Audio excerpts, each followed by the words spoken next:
Hey folks, welcome to the Sabres Reloaded, the video on the channel, guys, that talks about topics within the organization. Today's topic, the Logan Thompson rumors. Okay, let's take a look, guys. We'll go right into this. I want to talk about this because we're looking at goalies, and I'll give you my opinion on this guy because, I'll do it now. I thought he was their best goalie before the season started. I liked the way he closed out as a rookie the year before. And of course, I liked him even more because I knew he'd take Leonard's job away from him. And I can't stand Robin Leonard. For those of you new to the channel, can't stand him. And I was really, really happy to see Vegas find this goalie within their organization, undrafted, that, you know, really took the bull by the horns, I felt. And then he got hurt last year, and the rest is history. Adin Hill stepped in, and that was it. They won the Stanley Cup, right? I mean, Adin Hill was the reason they won the Stanley Cup, I thought. And maybe even should have got the MVP, really. But let's take a look, guys. Let's look at his numbers, talk about it a bit.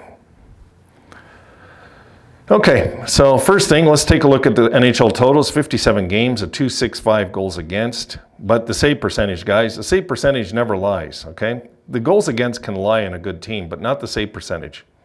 Save percentage is, you know, you got to make saves. So you can't get around that. But look how consistent, 914, 915. So pretty much says right there, you know, like how consistent he's been. But only 57 NHL games, guys. I do realize that, okay? 26, 6'4", 205 pounds. So pretty much a replica of UPL size. It's just his numbers are so much better. Because if you look at him on the Silver Knights in the AHL, 943 goals against in 23 games, save percentage, and then in 26 games, 920. Forget that one game with Binghamton. We're not going to count that. But pretty much if you look at all his numbers, you know, it's 934, 918, 929, 943, 920, 914, 915, you know, it's consistent. The only times his numbers maybe are kind of human was in the WHL. He just got better as an adult, like as a pro. So I think this guy, yeah, he's an option. Put it this way, and I'm being honest here. If the Sabres could have traded outright UPL for Logan Thompson before last year started, I would have done it right away. I'm not one of those people that I keep myself in the dark with things. No, this kid, he's 26, but you know what I'm saying. This young man he's just a better goalie. He's a better goalie. But if we're looking for mentorship for Levi, this is not the answer. So let's keep that in mind too. This isn't the answer. You know, you want a guy that's has some real playoff experience. And I thought the year they missed the playoffs, this was the bright spot of that team, was Logan Thompson. He literally came out of nowhere when Leonard was on one of his trips again, and he basically took the reins, this kid. So I don't know. I think this is... would I be happy if the Sabres got him? I'd be good with it. You know, I don't think it's going to hurt. If we traded, would I trade UPL for him right now? Yes, for sure I would. Absolutely. He's a better goalie. He just is. We can debate it all day. I just think the proof is in the numbers. Guys, I mean, there's too many times that UPL... I have to see UPL another year then. And the truth is, this is a year we can't afford to gamble. We have to make the playoffs this year, and we have to make some damage in the playoffs this year. And I don't believe a guy like UPL can get it done. I just don't. You know, and if UPL is not up to the challenge in here, then we got to do something like this to make the team better. I put it this way. That's what I think, okay? I don't think this is, we're landing that veteran goalie like a Hellebuck, let's say. We'll throw Hellebuck's name in comparison. Hellebuck, of course, would bring way more to the table. But Woody, you know, I don't know. This is a good goalie.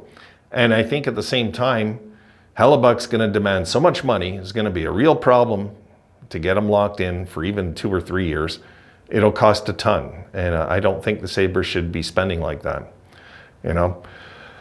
I think this is a good plan B, is kind of the way I'm looking at it. It's a good plan B because it strengthens the team no matter what. It strengthens the team. So if we can, let's say, trade out a Comrie, and I don't know, we'd have to trade something substantial. And guys, check what he's making. He's making league minimum. He's not making much money. But I believe he has 1 year left, right? So he is, I think, 750 grand, if I'm right. It's right around that. At least that's what I recall. Let me check. It's in that ballpark. He's not making anything like that. All right. He is making, 767,000. Oh, 2 years. Guys, we open cap space doing this, like in a way. Not much. If we traded out UPL, let's say, it'd be like we'd actually be paying this guy less than UPL, which is crazy to think. Vegas hit the jackpot with this guy, but I understand why they signed Adin Hill, what he just did in the playoffs, of course. You're not gonna, and keeping Thompson over Brossoit makes 100% sense. So is Leonard coming back? I don't know. This guy's so far gone. He's such an idiot. I can't stand Leonard. I just can't stand him. Sorry, Leonard fans. I can't stand the guy. He makes everything all about himself. He's self-centered, inconsiderate, thinks of himself, talking about speaking for the league like he's like the spokesperson for the NHL when there was the lockdown. Give me a break. Guys talking about how it's psychologically hard for him. Give me a break. You're living in hotels. You're making $5 million a year, and you're having a hard time. Oh, cry me a river. Give me a break. So, yes, Thompson is a big yes for me. It's a yes. If we're targeting him, I don't know. I haven't seen it. I've just heard some channels talking about him. Maybe it's just that's where it got started. I don't know. But yeah, I'd be all for Logan Thompson. I think I've done videos about trying to get him from Vegas, haven't I? I'm sure I've mentioned him in trades and stuff. I'm sure of it. Logan Thompson, I'm a fan of, so I like him. I've heard other channels talking about, Hellebuck. But guys, at what cost? Are we going to harm our future to get Hellebuck? Really? We can't.